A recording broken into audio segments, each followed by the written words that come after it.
Good morning, St. Paul. This is your friendly neighborhood foodie, Wesley Wright. Thank you so much, as always, for tuning in with us this morning. Uh, it's a cold, well, it's a rainy, it's not really cold, but it's a rainy Saturday. I wish it weren't raining. I'm quite sure that you all wish it weren't raining too. We're supposed to be looking at spring, man. Anyway, thank you all again, as always, for tuning in. If you're not familiar with the show already, we've been on the air for quite a while. So, as you know, it is a show about food. So, sit back and let's talk a little bit about the different type of food, places and cuisine that you could actually go and have either this weekend. There are a number of events that you could actually go to. So I hope you get out and have an opportunity to experience as we go into spring, going into farmers market time period, all these different places. But to start off, I wanted to actually talk about, ramen. If you're not familiar, ramen is very popular right now. It just seems to be, it's not just your standard soup.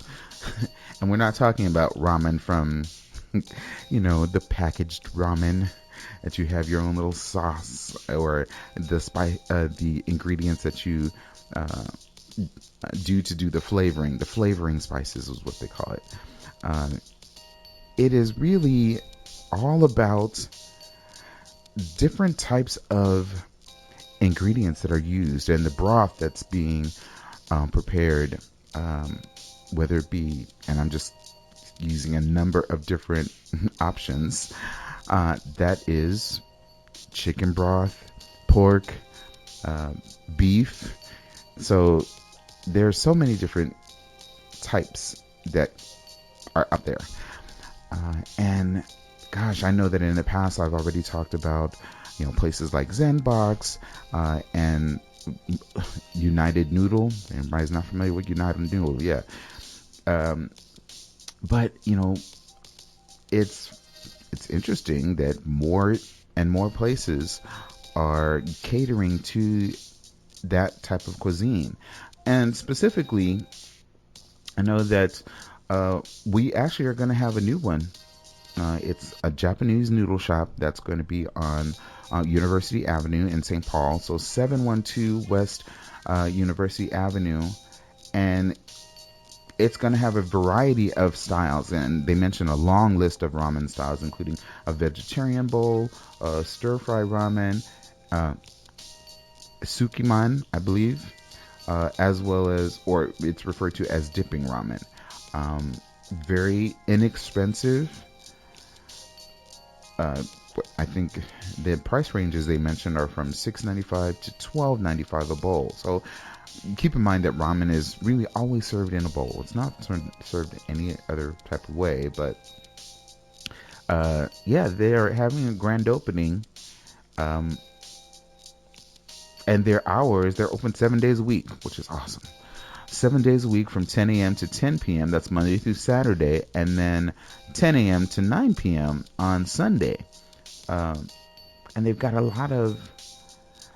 appetizers available, um, beverages. Gosh, uh, man. So I'll just name a few things just to whet your appetite a little bit because you never know. You might want to go there today for lunch. Short ribs for $5.99. That you get 4 pieces.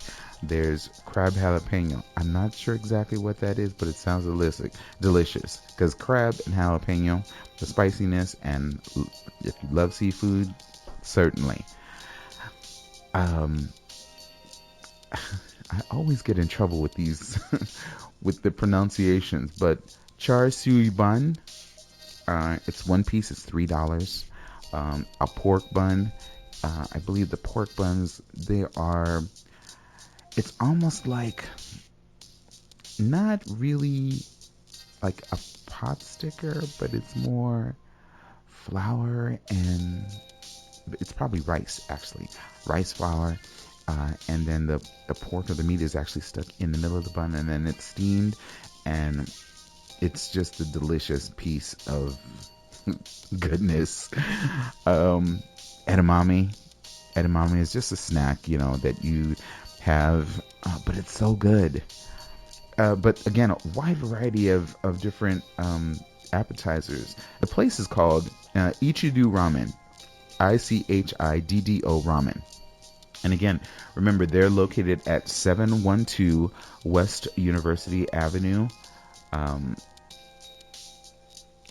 and that's in St. Paul. So if you have an opportunity to have some really great noodles, you certainly can. University, come on, you could take the green line if that's the case. And it may even drop you off right nearby the Ichiddo Ramen. Gosh, they have. So never forgetting about the different types of ramens that are out there. There's beef, there's seafood, vegetable ramen, and again, all these different ramens are at reasonable prices. The highest priced ramen, which is the dipping ramen, sukiman, I believe is what it's really called, and then of course, the translation to that is dipping ramen. That's $12.95. Everything else is less than that. So it's a great cuisine. If you've not had any type of ramen before, there are a number of places in the East St. Paul area. East Side Thai has great ramen. But again, with the convenience of having, the different type of ramen places that are available, why not take advantage and, visit someplace new? Um, as, spring arises, you might even be able to make your own ramen too. You go to the right farmer's market. You could certainly, enjoy, picking up vegetables, and sometimes going to the farmer's market, talking with the actual vendors. Some of them will actually give you recipes, and that's what I'm looking forward to so much, because not only do I get to find out either new vegetables that I could use, or they might suggest something, but they might even ask. There are times where I know they've asked me, what are you making with that, or do you know what you are doing with that? Either a particular vegetable or something I'm picking up from them. And yes, they are very open in sharing, hey, well, maybe you might try doing this with that vegetable, or maybe a particular meat, or adding, these, maybe like um, uh, some garlic chai, as a garnish, or in with a soup, or even a ramen. Yeah, it's a good segue to talk about farmers markets, going from ramen into vegetables, and then to farmers markets. This will give you an opportunity to learn more about the different types of vegetables that perhaps you're not familiar with. I think because of the neighborhoods that we live in, and the cultures and ethnicities that are in the neighborhood and the communities, certain ones, I know personally, not until I came to Minnesota, I had not seen a Thai eggplant. I didn't know what it was.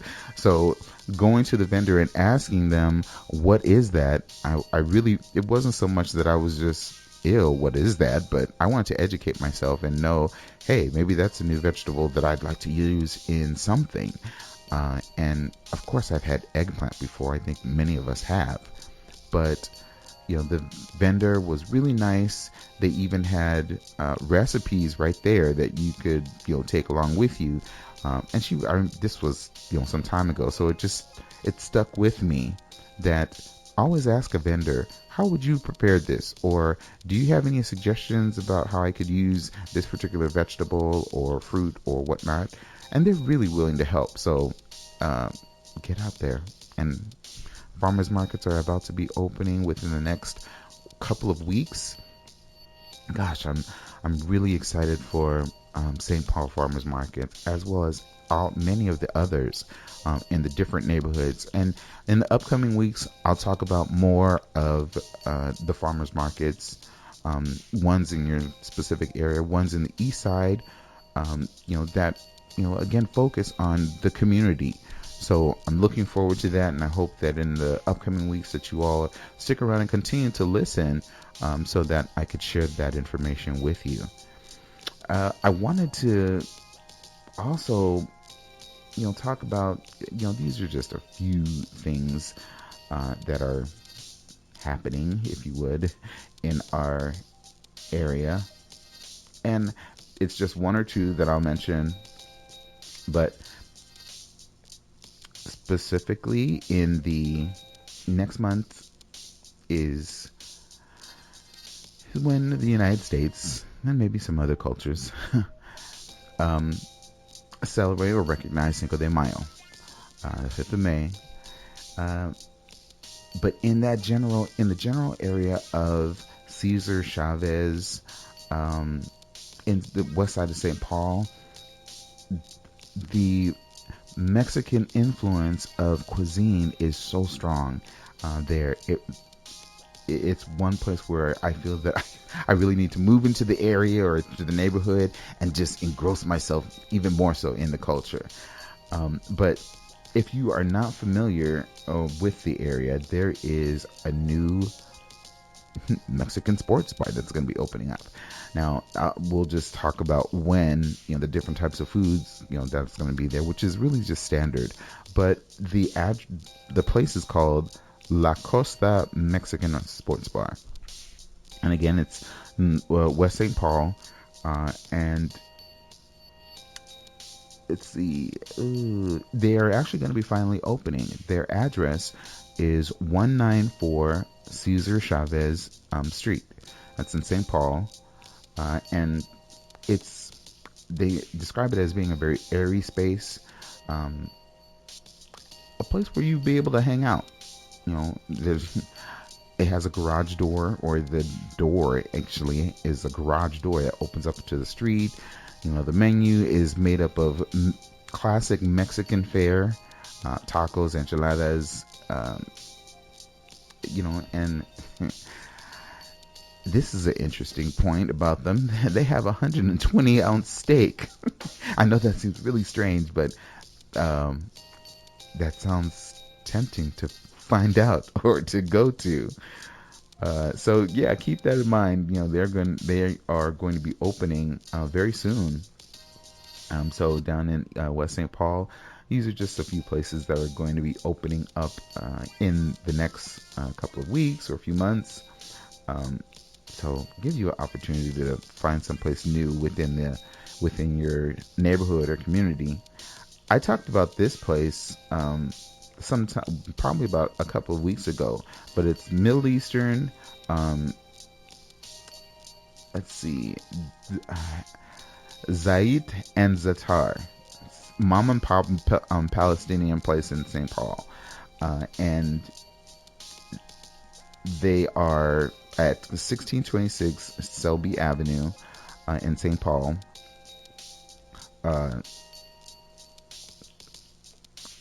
They are going to, I don't remember I know, not that I don't remember, I know that this was not actually something that was on the menu or that, I mentioned, but it was rice macaroni, chickpeas, lentils, the rice macaroni, chickpeas, lentils.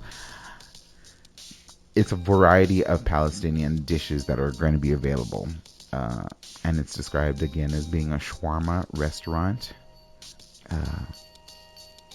So, again, a new place that is going to be within the St. Paul area.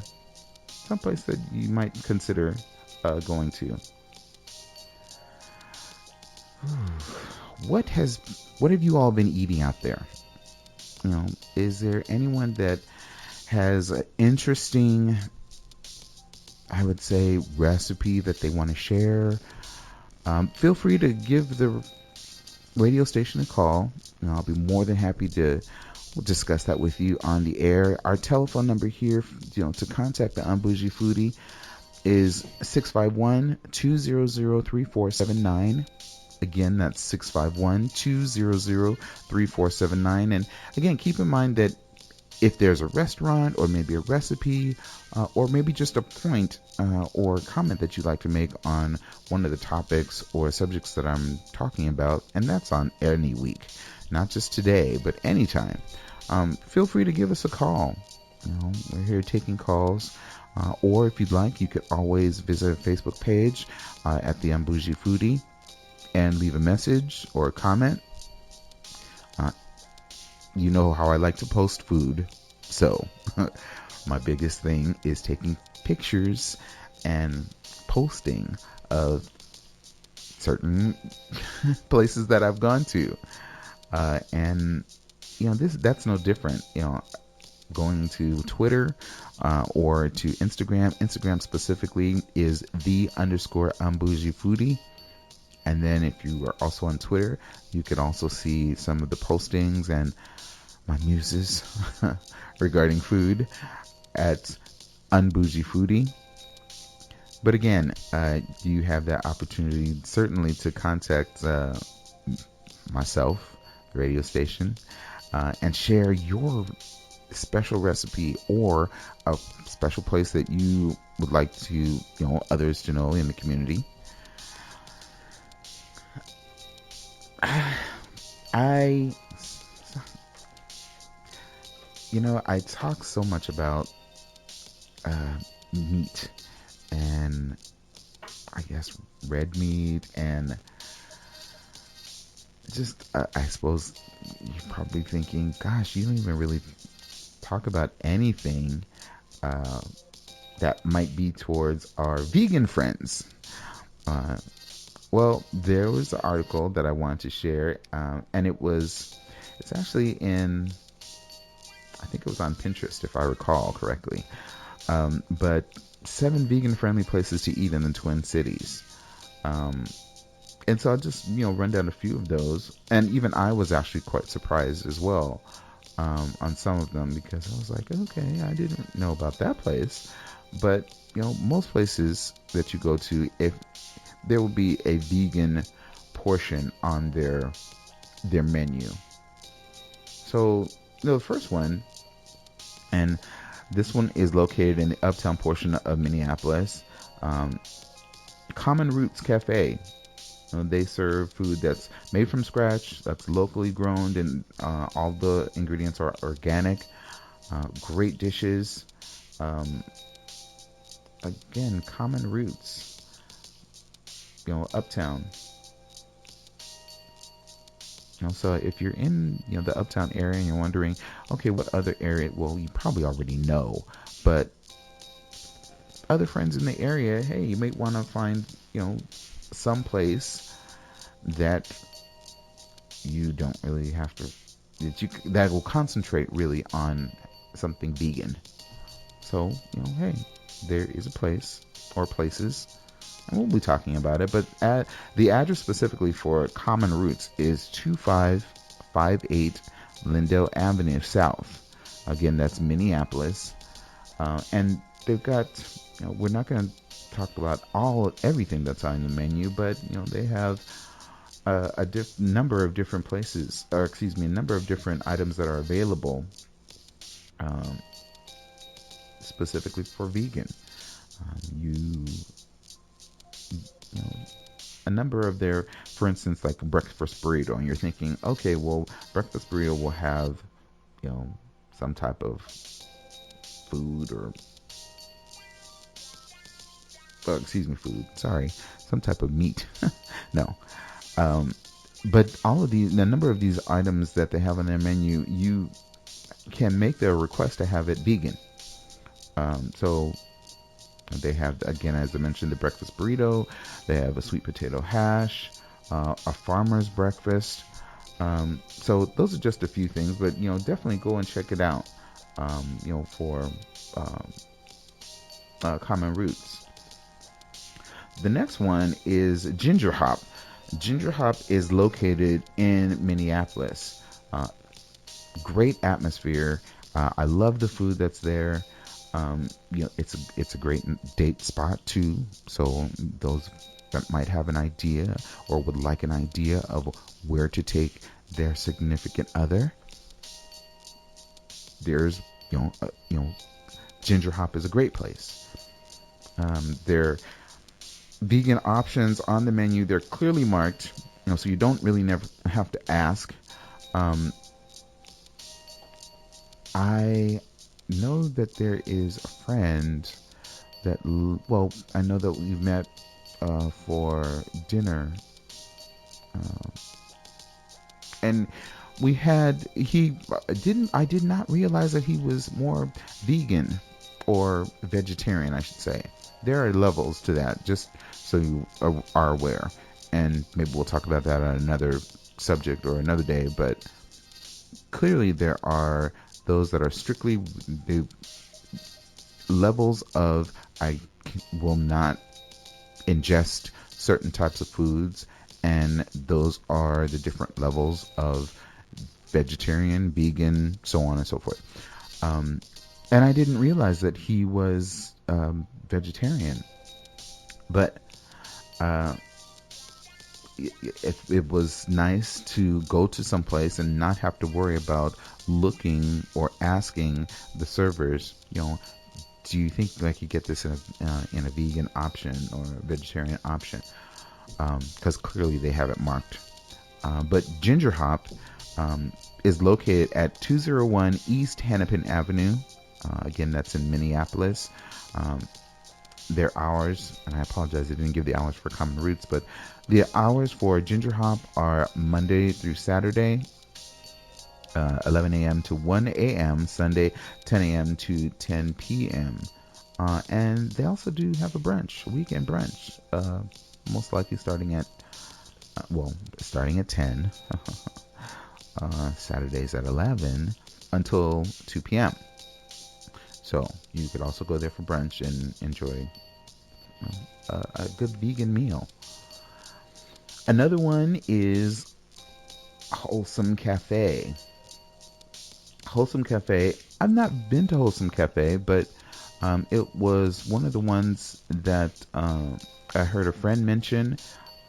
It's located in the Lyndhurst neighborhood of Minneapolis, and from what was told to me and what the information from researchers had done on Pinterest too, is that it focuses really heavily on healthy choices. The menu includes juices, smoothies, smoothie bowls, salads, quinoa bowls, so on and so forth. They are located at... Wow.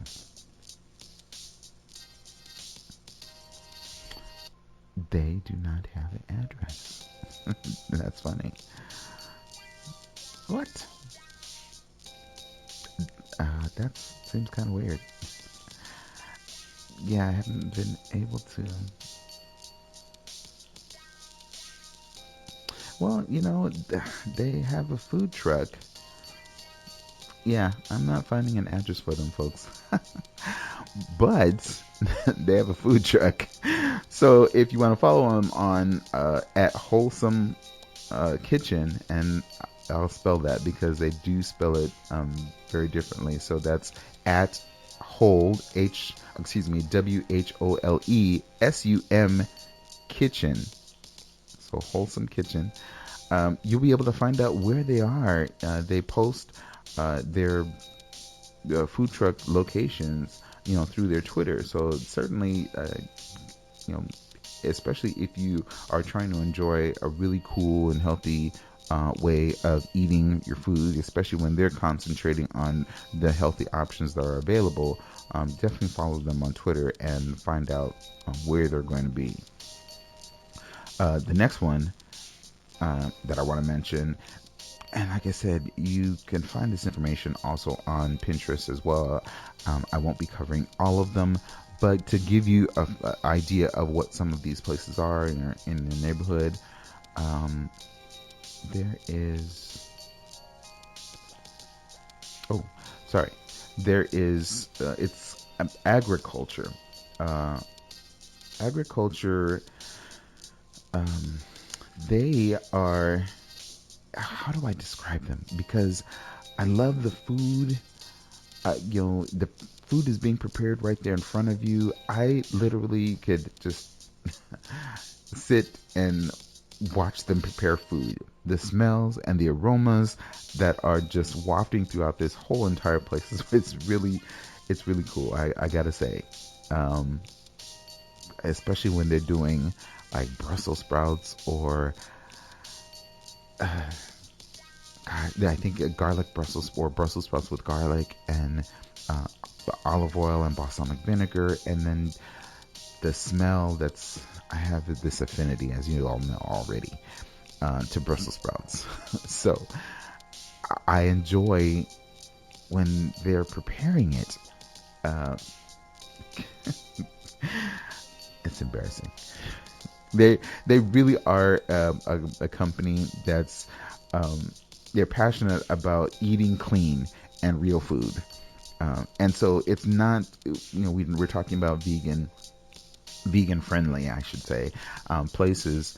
Um, and you clearly have a number of options that are available. You could actually go there and pick your own. So it's not ones that are, and some of them are, I should say, pre, not pre-prepared. What's the word I'm looking for? They are pre-designed, if you would, to as a dish or as as a specific meal. But you can actually go there and, if you would, pick and choose certain items of protein, your vegetable and so on, and have them make that dish for you. So they're a great company, and they're located the number of locations. The one that I was familiar with was 2939 Girard Avenue South. And again, that's Minneapolis. Again, we're talking about just places around in the Twin Cities, so it's a variety of places. They are open Monday through Sunday, 8 a.m. to 10 p.m. You can go online at Uptown Store at agriculture.com. You order for delivery for them. You could also see their menu online as well. Um, Conveniently, if you are ever at the Minneapolis Institute of Art, they're also located within the museum, or the Art Institute. And the Art Institute is at 2400 3rd Avenue South. Um, Monday through Friday, the mezzanine restaurant area is closed, but Saturday and Sunday, they're available 11 a.m. to 2:30, and then throughout the week it varies on the times that they are available. It's a great hangout spot if you want to enjoy time with friends or enjoy some art and then have a great lunch. Definitely visit agriculture in the Minneapolis Institute of Art, or the MIA as it's more commonly known as. um, it has free Wi-Fi too. So you could go there and really just kind of like sit and relax and enjoy yourself. Okay, so those are about three different ones that I've mentioned. And again, this is, 7 vegan for friendly places to eat in the Twin Cities. Um, Pinterest, you can find it on Pinterest. Uh, and it was an article that came out this year, April 3rd, this month, April 3rd, 2017. So never underestimate the power of research through Pinterest, or even, well, we all know Google, but Pinterest offers so much, many different options, recipes, places to go within your neighborhood. So check it out. Again, 7 vegan-friendly places to eat in the Twin Cities. There are so many other topics it, that they cover or that Pinterest has available in reference to food, food culture. Um, so, I'll also be doing research and bringing that to you as well. So never fear, never fear. My next topic that I actually want to try to mention is one. I know that you know I skipped from talking about ramen, farmers markets a little bit, um, the vegan places, but I don't eat red meat a lot. I do eat more chicken and fish, and yes, I do have pork in my repertoire. Um, but red meat, of course, is also something that is enjoyed every now and then. But I think, and please, anyone that's interested can certainly call in, and I'd be more than happy to discuss or hear your opinions or comments on how you feel about red meat. Some are so concerned about red meat and how much is too much, or what type of diseases or health issues can be brought about by ingesting red meat. Some folks worry about heart disease, cancer, stroke, diabetes, and so on and so forth. And that is not indeed to take away any from the concerns of that at all. But keep in mind that red meat can actually be a nutrient-rich addition to any type of diet. Again, things done in moderation, you could still enjoy them. You may not have them very often, but every now and then to have it, um, can assist with either digestion or getting more vitamin D. It's just so many different options of red meat cuts that can be helpful or can be healthy, if you would. There was a chairman of nutrition at Tufts University that mentioned specifically that it's rich in nutrients. Um, Processed meat, cured meats, the deli meats and salami sticks, whatever, they can definitely raise the risk of stroke and heart disease. But when your meat is unprocessed, so really a really great steak, some chops, or maybe a whole cut that, they're not, some folks might say that red meat is is the devil. It's not the villain that you make it out to be. Again, if things are done in moderation, um, they can be of benefit to you. Even some cuts of fatty cuts can be aren't necessarily bad for you as well. That same doctor, Dr. Mazafarian, mentioned that the more research that he's done, more saturated fat seems to be neutral. It's neither good nor bad for the heart. But some are asking the question, well, what's the link between red meat and cancer? Well, it's what mostly has that occurring is because meat is being processed or gets to the point of being processed or overly processed. Under processed meat or meats that really contain, that are not been processed to the level that would cause any type of issues health wise to you, those are great in iron and zinc.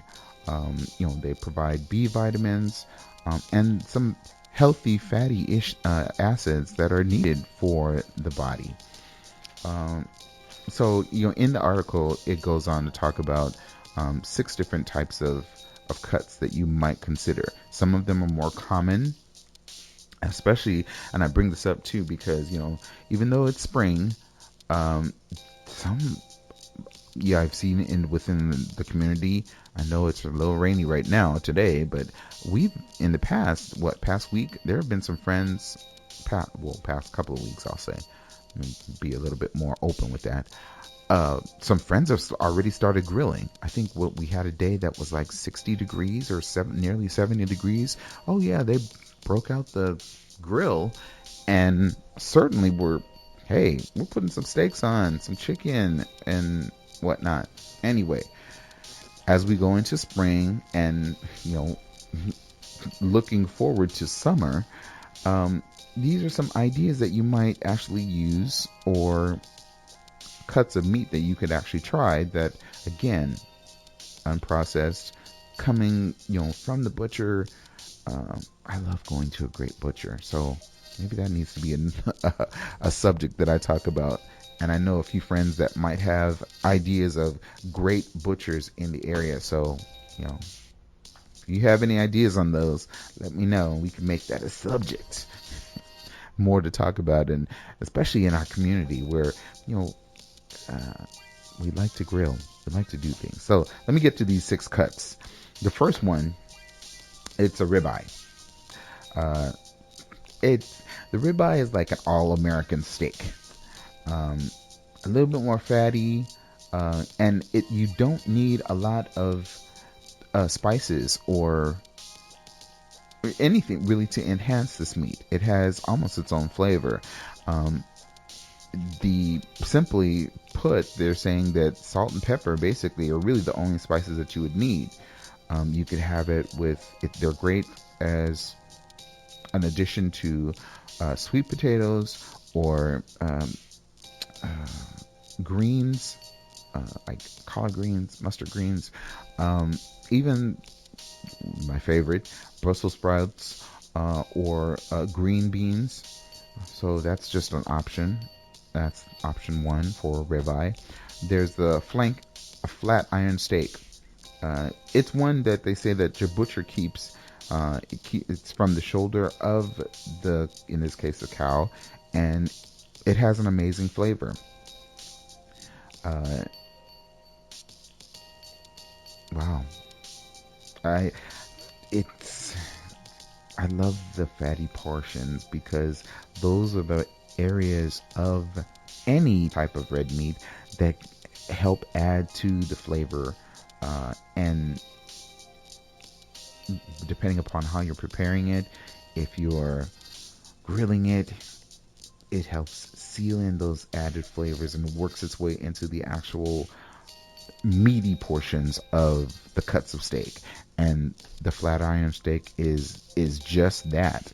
Those fatty portions, they go throughout that whole entire throughout the whole portion or whole cut of the meat, so that those flavorful pieces are all entwined in there. But it's good. It's a good source of protein, and just every bite is a really great taste. So, next one. This next one, don't be scared. Don't be scared. But beef heart, when it's cleaned properly, beef heart can be quite delicious. Now, we're talking on, I'm talking in the community of maybe someone is not really familiar, or they're thinking, really? He's talking about beef heart? How could he?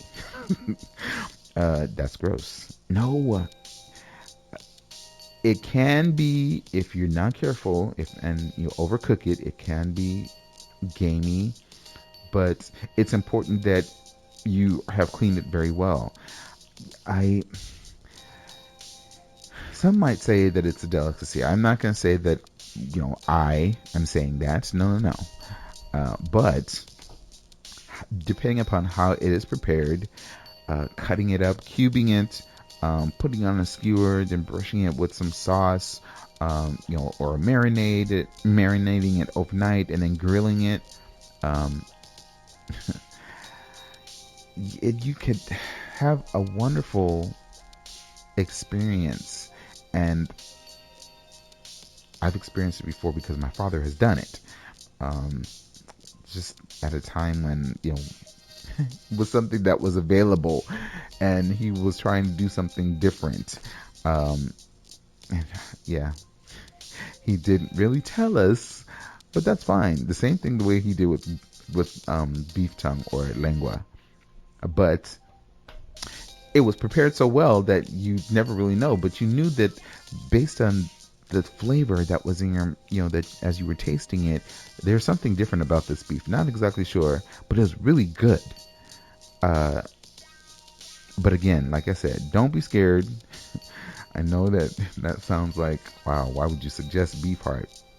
Again, another cut or another piece from the cow, if you would, that offers really great protein, and those fatty portions of it, as long as it's, as in, again, stressing that it's cleaned properly, and that it's unprocessed. So getting it straight from the butcher and knowing, hey, uh, might have to go to one that really is just really good butcher and say, hey, can you save the beef heart for me? On to the next one, which is the sirloin flap. And just like how it's suggested, it is the flap of the muscle that's covering the sirloin area. So it's going to be rich in fat, but it can be tough if you like overly cook it. So there are certain, you may want to research different ways on how to cook it, but it's suggested that you sear it and then do it medium rare. That's something that you still have to be step back from, because some folks are like, I don't want to see any pink. I want it to be all the way done. Some meats, you don't want that to be overly cooked, because then it becomes really tough and difficult. You're not going to have a really great, that's not going to be turning into a really great dish for you if you are chewing on this like it's beef jerky. You don't want that. But a suggestion, what it can be served with: sauteed mushrooms, or maybe even within a curry, which, gosh, I gotta get to my recipe that I did most recently. So that was the sirloin flap. Two more. Stick with me. Sirloin top. That is just below the tenderloin. It's lean, very succulent, very flavorful cut. Um, Oftentimes it's used in tacos or for burritos, because it, when you cut it or when you're biting into it, you won't have any problem of, oh my goodness, I'm struggling with this piece of meat. But it's lean too, so you could eat it with other fatty items to help balance out the flavor. And other fats that they're suggesting are sour cream and avocado, which I'm not exactly too sure about the avocado part. Sour cream, maybe, that's where the taco and the burritos come into play, or maybe some nachos. Yeah, I'm thinking of all the different bad foods right now. The last one is the tri-tip. Tri-tip. This is one that, coming from the West Coast, people talk about tri-tip like crazy. And, I don't really hear that so much from the Midwest. Or, yeah, in other places that I've gone to. I've gone to Chicago. I've had a really great steak or steaks. Here in Minneapolis and also in St. Paul. Really great steaks. Never that much about tri-tip. But, hey, it is one of the ones that they suggest that you should try, and I am going to again support that. And this is the last one. Again, tri-tip. It's great. It's sliced from the bottom portion of the sirloin, so it also is going to be rich. It's going to be tender. It's great with cold salads. If you've never had a steak salad, specifically, tri-tip is what is often the steak or cut of choice when it's a salad is being, that type of salad is being offered or prepared. But cold salads, it's great in a Caesar salad. You could grill it really low. It's best to grill it low and slow so it keeps that moisture and the flavor and the tenderness. Um, and what did they say? I think you've probably seen on maybe places like Food Network or maybe on YouTube, cutting against the grain. Cutting against the grain. So you really do have to pay attention to how you're about to cut your meat, because you want to cut against the grain, retaining those flavors, juices. I don't know what else it actually does regarding that, but I know that there's some butcher friends out there that really know about that more than I. I don't grill a lot, which is, I'm not mad at that. It's just I don't grill a lot. I live in an apartment, so I can't really grill. Not right now. But anyway, um, so those are, again, beef is not bad for you. Red meat is not bad for you. There are so many different cuts that are available. Um, Talk to your butcher. Uh, get familiar with your butcher, and along with the different types of cuts that are available. They could also suggest other areas or other cuts that might be of interest or more popular. You never know.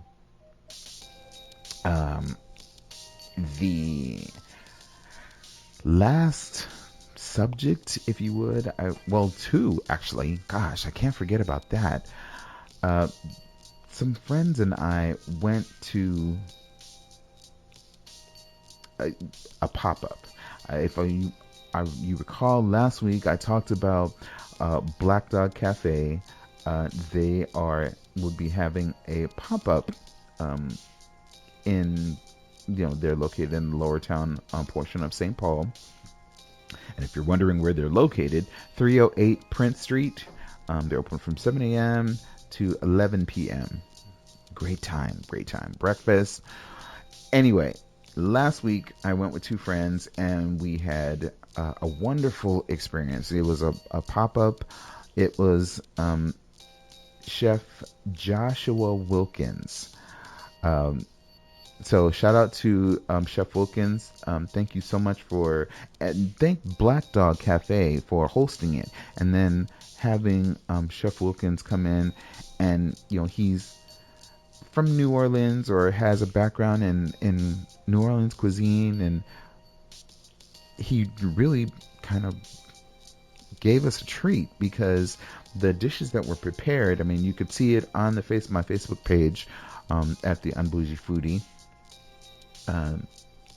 The menu itself talked about the different courses that were going to be available.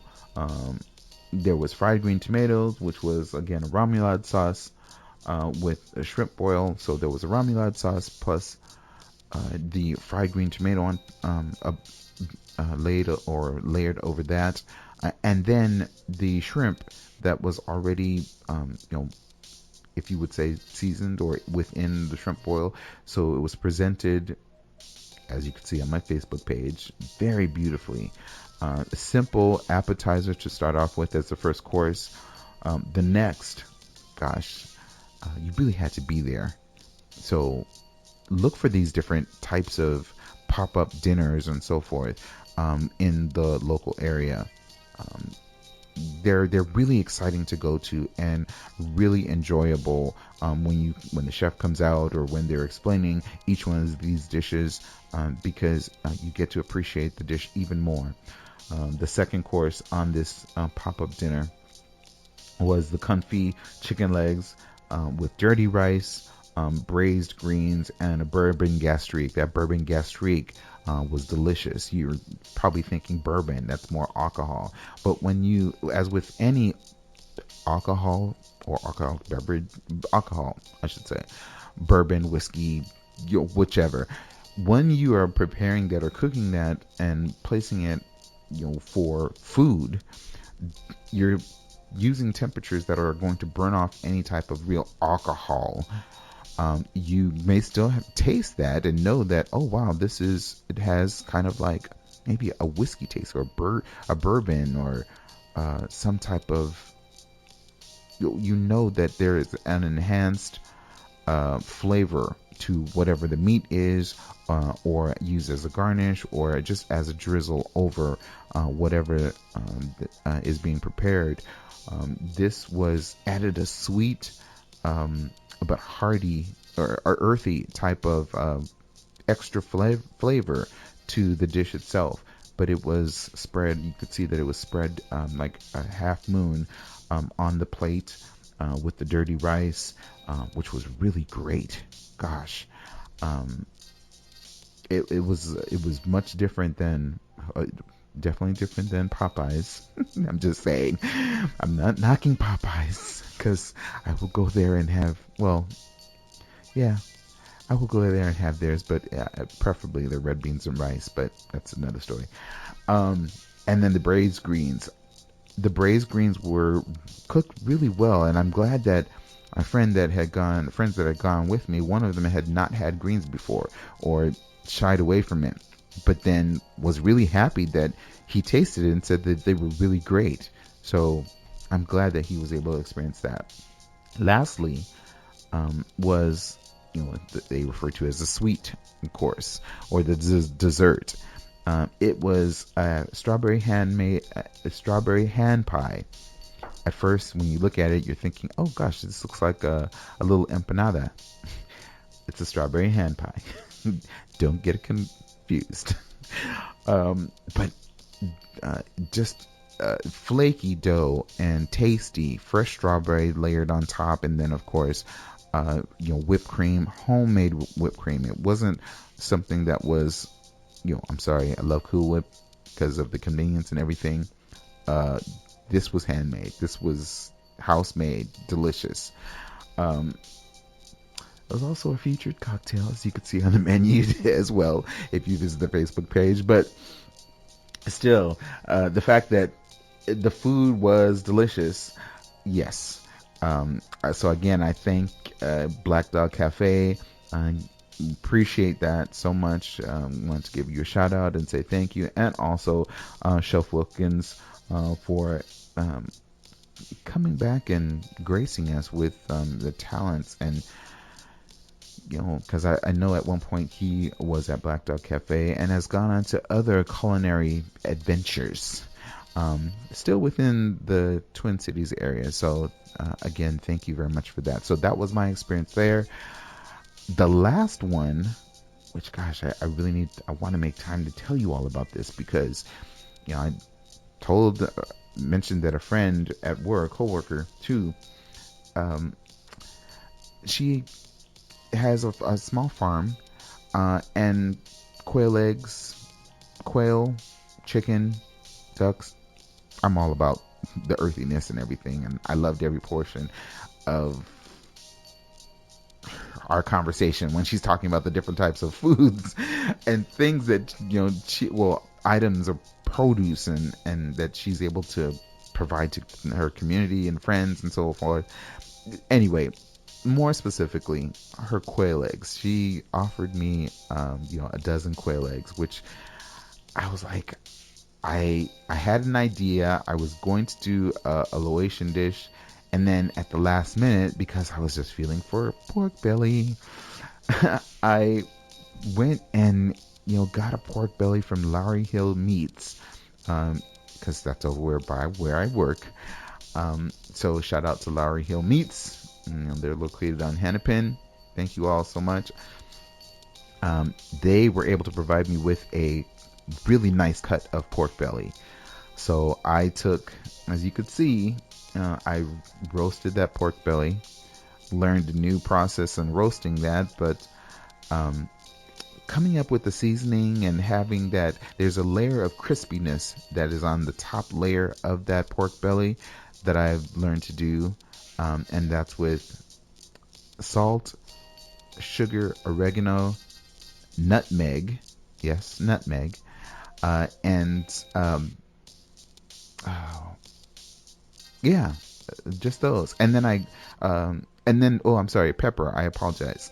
Ground pepper. So I ground that into a fine powder, if you will, with my mortar.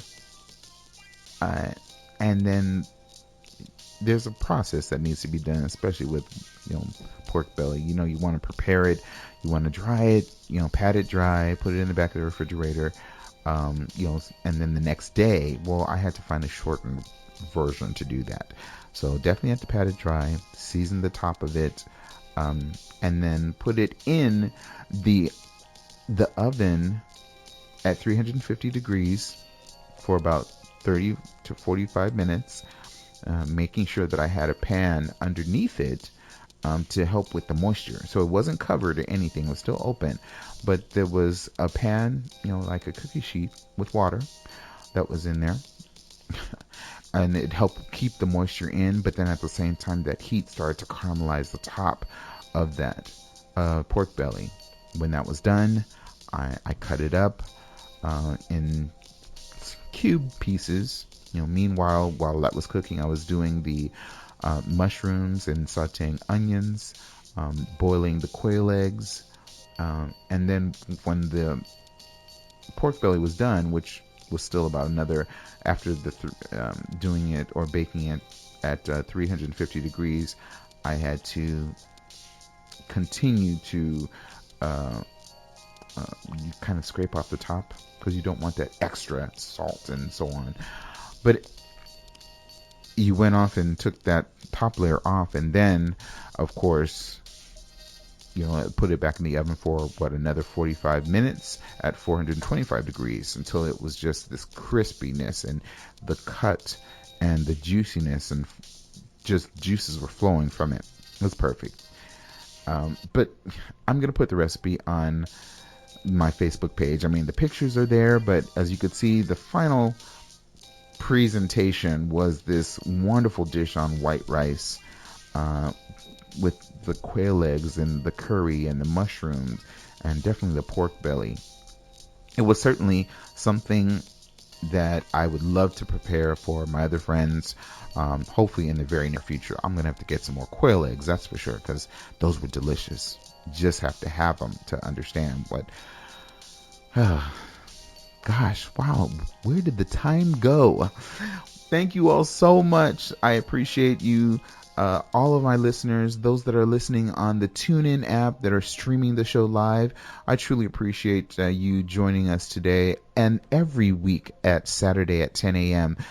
To listen to the Un-Bougie Foodie.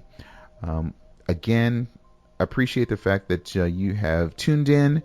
And as I end every show, I'd like to say, never let anyone tell you what type of foodie to be, because truly, it is all about the food. Until next time, peace.